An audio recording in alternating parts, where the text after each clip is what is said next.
We just read the Maftir of Shabbat Zachor about Amalek's brutal, ruthless attack for no apparent reason, attacking from the back and targeting the weak and the tired among our people in the wilderness. Amalek, of course, becomes the archetype of a genocidal, anti-Semitic evil in our tradition. And we read this section in the second Sefer Torah this morning in anticipation of Purim, because, as we know, Haman is a descendant of Amalek, who displays the same hatred and genocidal intentions towards our people. And it says in the Megillah, we'll read tonight, in chapter 3, Haman's accusation that there is a certain people scattered and dispersed among the other peoples in all the provinces of your realm, whose laws are different from those of any other people and who do not obey the king's laws. And it is not in your majesty's interest to tolerate them. If it please your majesty, let an edict be drawn for their destruction. And I will pay 10,000 talents of silver to the stewards for deposit in the royal treasury.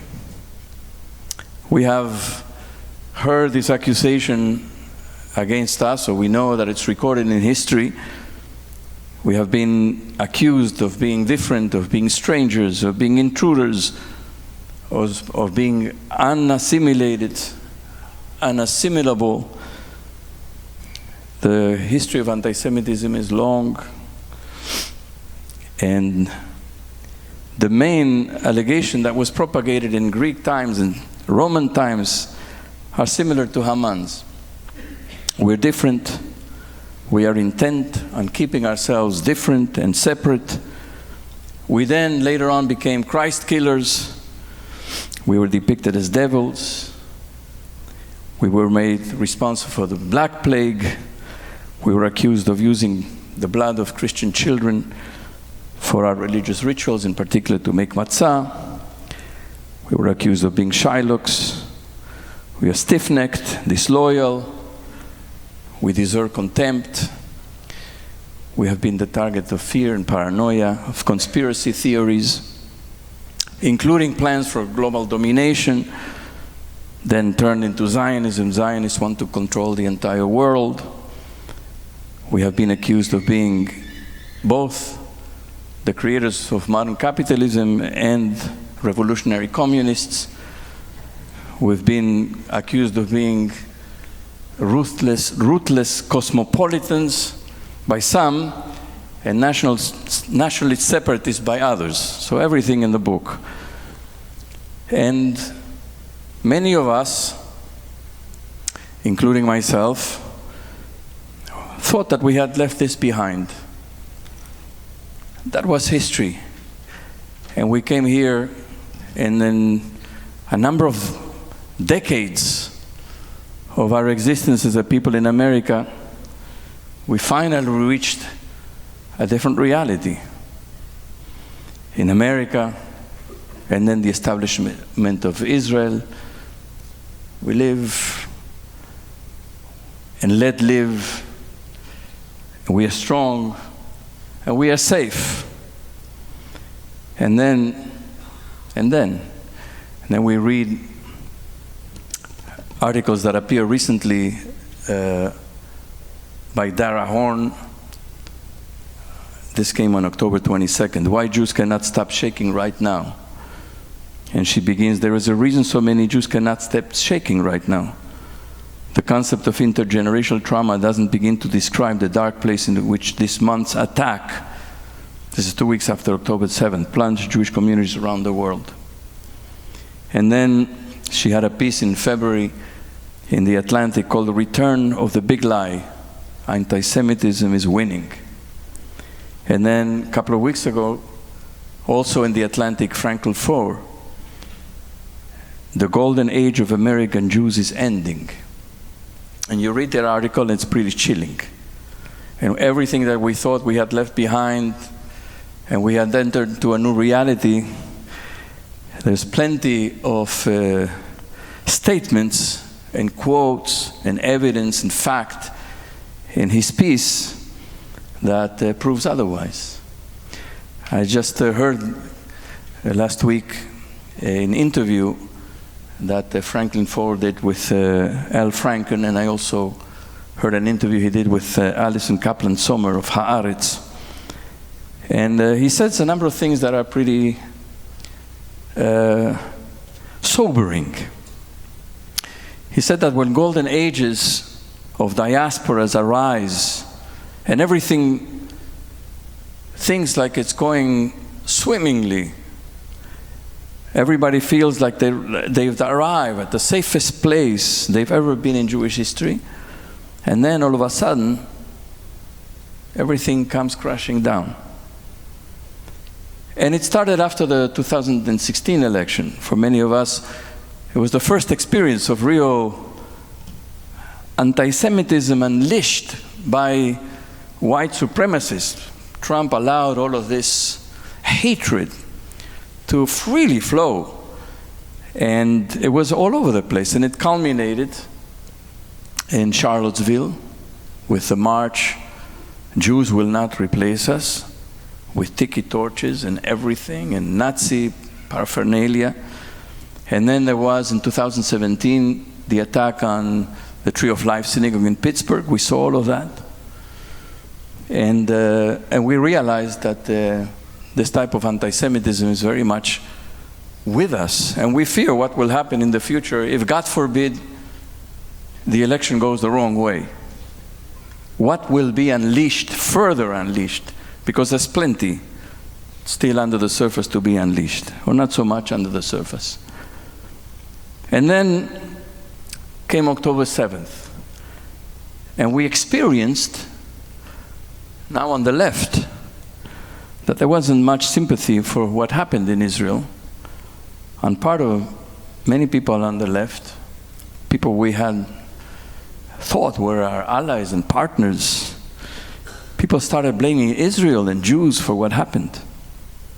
I was last week in San Francisco, and when I got off the flight on Thursday night, I read that Senator Schumer had made a pretty impactful speech in the Senate. And I got to the inn where I was staying, and I wanted to turn on the TV to hear what he had said. And I couldn't find CNN, and all of a sudden I find a channel. And in this channel, two people are claiming that everything that is claimed about the sexual assaults on October 7th is an invention, it's a fabrication of Zachor, of the people who came to remove the bodies and give them proper burial, and of the Israeli army. That everything is an invention, it's a creation, that it's not factual, and that everything is invented. I could not believe what I was hearing, and it went on and on. This is on TV in America. We felt this terrible sense of abandonment and disappointment, particularly by the global left and the American left, that expresses sympathy for Palestinians, and I do believe we should have, certainly not for Hamas, but for innocent Palestinians, we should have sympathy and regard, as we said in our prayer, but not 1 ounce of sympathy for Israel, not for the victims, not for what the country went through and the trauma that was inflicted, not for the hostages, nothing. We hear constantly that Israel is illegitimate, has no right to exist, and the accusation of settler colonialism and genocide has surfaced again and again. City councils all across America. We have a couple of our fellows, alumni of the Rabbinic Fellowship, that live in different parts of America. Their city councils in Beacon, New York, Pasadena, California, are having discussions and passing resolutions about what's going on in Israel and Gaza.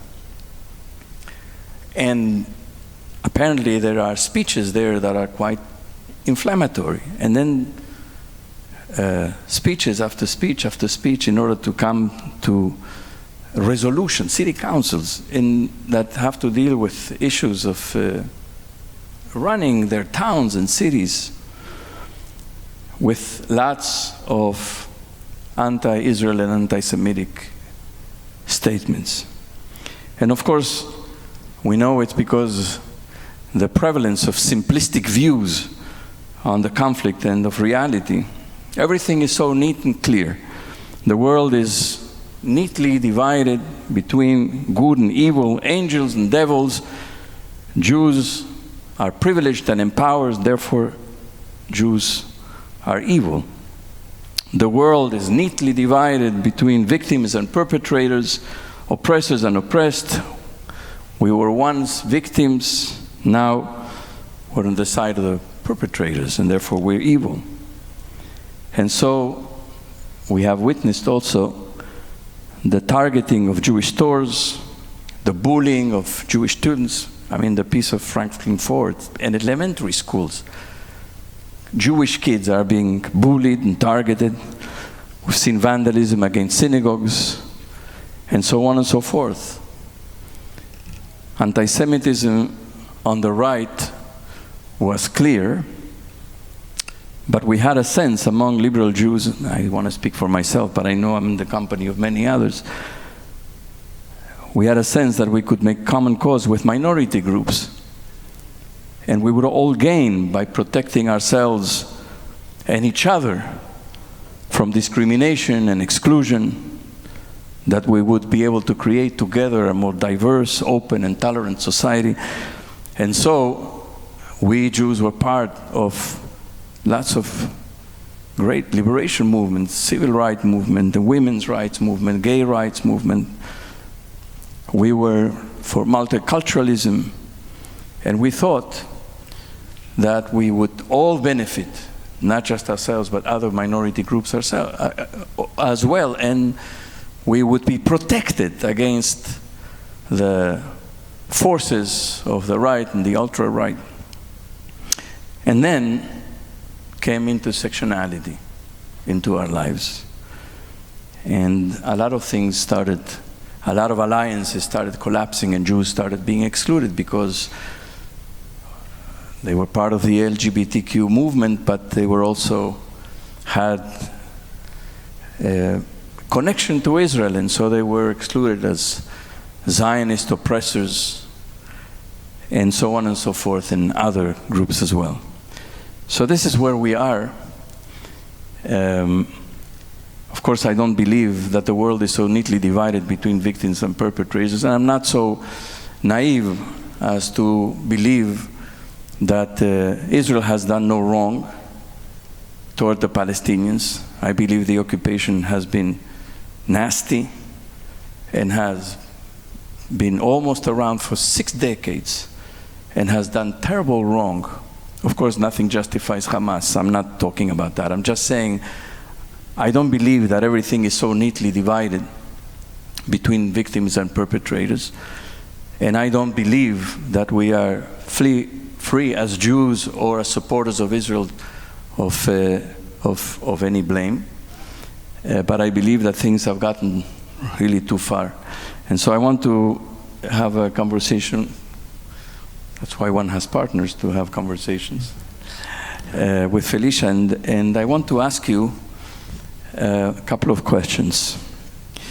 Do you believe that there are things we were not willing to see in terms of our partners and friends on the left? That did we have any blind spots?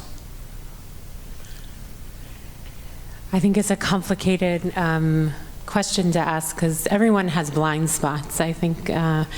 So I do think, I think we saw that manifest with the Women's March. Was probably the first time that arose, those complications arose. And I think that was the first kind of awakening of the gap and the kind of simplistic orientations, but it was mutual, I would just say. Like, it was mutual that there wasn't an understanding or an analysis of anti-Semitism on the left writ large. And I think the Jewish community writ large also doesn't have a good analysis around racism, so or around poverty in a lot of places and the impact. So that's where it's also complicated. I think I feel myself getting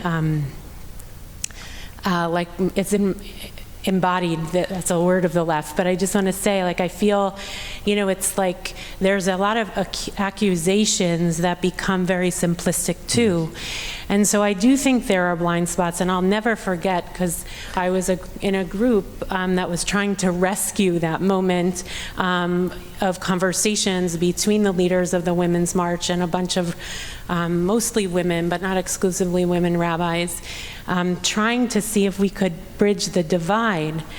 And what kind of, there was this one moment where one of the leaders said, I don't have time to learn about anti-Semitism, because she had grown up in the ghetto, and I don't know, but it was like a moment for me that I was like, I didn't learn about racism growing up. I learned about Jews being the head of the civil rights movement. So how are we educated to actually hold the complexity, I think, is a big question. And it's true, because in America, the way things have gone, I grew up in a very small town with not a lot of Jews. We didn't learn about the Holocaust, like in history. Like, it wasn't a big part of the conversation. And so how do we learn to make a good analysis? And I think we've gotten to so much sloppy analysis of, which has basically, as you said, put things in such profound categories.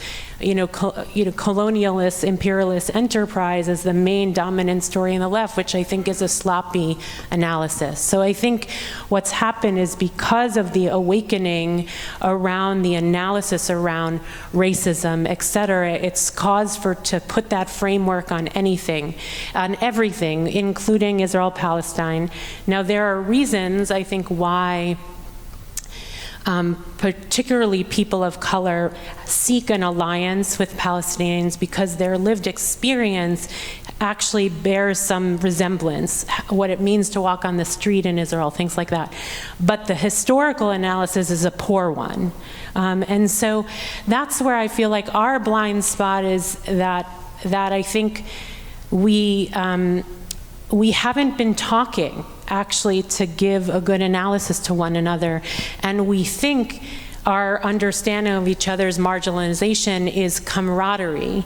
And I think what we didn't really understand was that it fully wasn't, because we weren't willing to have certain conversations. And we kind of brushed it over to saying this is just like a moment, but it was more than a moment.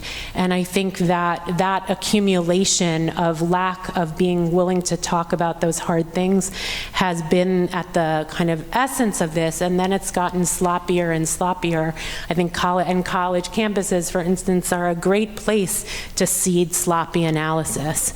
On the street, because kids are in college are like ready for the justice, banners, and I think, and most of the things that people are seeding, I think, around that analysis on the left aren't actually really, those people, most of them have actually never spent time in Israel. They don't actually, there's a lack of really understanding. So, and I'll just end with one of the things that when Omdim B'Yachad was here in the fall, Alon Lee, who was here with Sally Abed, were speaking about the left in America. And Alon Lee said, I wish they would take our lead, which is to say that he was a Jew, is Jewish Israeli, and she as a Palestinian Israeli, are trying to build a different story of coexistence, but the left here is actually dividing the story. And that, I think, is also a profound kind of awakening. The left is always saying, take the lead by those most marginalized. In this case, actually, it's the people on the ground in Israel, but the left in America is actually not taking the lead by people who are trying to change the story in Israel. And that, I think, is a huge fault of the left. It doesn't have the relationships with Israelis and Palestinians on the ground. So So where do we go from here? I mean, I read the Franklin Foer piece, and it was very pessimistic. And I'm saying we can't leave it here. Where do we go? Do you accept this pessimism? I'm not a pessimist by nature. I found the article sobering. Dara Horn's, of course, as well. I mean, there are a lot of articles by people who are very alarmist, and it doesn't sound right, but Dara Horn and Franklin Foer are serious people, and they're not people who are necessarily pushing the buttons, you know. And I was left with a very sobering feeling, but I don't want to stay there. Right, so then I think it's true. I mean, Effie's, our cafe, our very sweet cafe on 96th Street was vandalized this week with red paint, like blood on and Stop the Genocide, I think it said on the sidewalk. I mean, that's like our local little joint. That's called anti-Semitism. Anything that targets Jews as extensions. We're not the policy makers of the State of Israel. Right, so I think it's true. Like there's nothing to dispute that it's not true. Then the question is, where do you go from here, I think. And so it's not the only truth. I think that's what I kind of try to hold, which is, it is true. We've seen a rise. I mean, the ADL will give you the numbers, and they're counting everything, right? Like, that's their job. They were built to do that. And they were built to scare us to do that, I think, too, to sober us also. And I worry both how we deal with the truth, that we become more isolated and more pulled back from the engagement rather than leaning into the engagement. So I happen to think that the best response to the question is engagement rather than isolation. If we want America to be the kind of America we want to live in, that's diverse, that is comfortable for Jews and comfortable for everyone else, we actually have to do the work to build, even in the discomfort. I mean, we just had on this week, actually, I traveled to Israel in the summer with an interfaith group, and we gathered on Monday night. I think the reason was because we're at a loss for how to talk about the war. And we also met with our partners from the Church of St. Paul and St. Andrew on Wednesday for lunch to try to begin a conversation, because it's uncomfortable, and it's about Israel, but it's about America too. How do we talk about this? Because typically we're aligned on issues of justice, but this moment has actually created a divide, even with our closest of people. Not a nasty divide. Thank God we have partners that are actually willing to have the conversation. So I think that's one thing. We have to actually lean into the conversation and not just come about it from, this is all about us. There's a lot of pain in the United States amongst Jews are experiencing a huge amount, and we're not the only ones. And I think the other thing, there's been a couple of responses. One of your close friends who I know you're in conversation with, Rabbi Yoren Kula, who has a lot to say about the Franklin Foer piece, but also Stephen Chazan Arnoff, who wrote a piece in Haaretz, or the Times of Israel, I don't remember, saying the golden age is not over. Look at all the amazing things happening in Jewish communities, all the creativity, all the vision, all the searching, all the justice organizations, like that we shouldn't kind of get stuck. It's not that anti-Semitism doesn't exist, but to say that there's... that's the whole story. That's the whole story. It's like, talk about blindness, right? Like, and so I think that's the complication of this moment, is we could get stuck, which will actually bring us back to, that famous David Hartman piece about, are we in Auschwitz or Sinai? And I don't want to live completely in the Auschwitz mentality, which is a defensive, that everything is anti-Semitism. There is a difference also between anti-Semitism and anti-Zionism, and I think we should be able to speak wisely about that.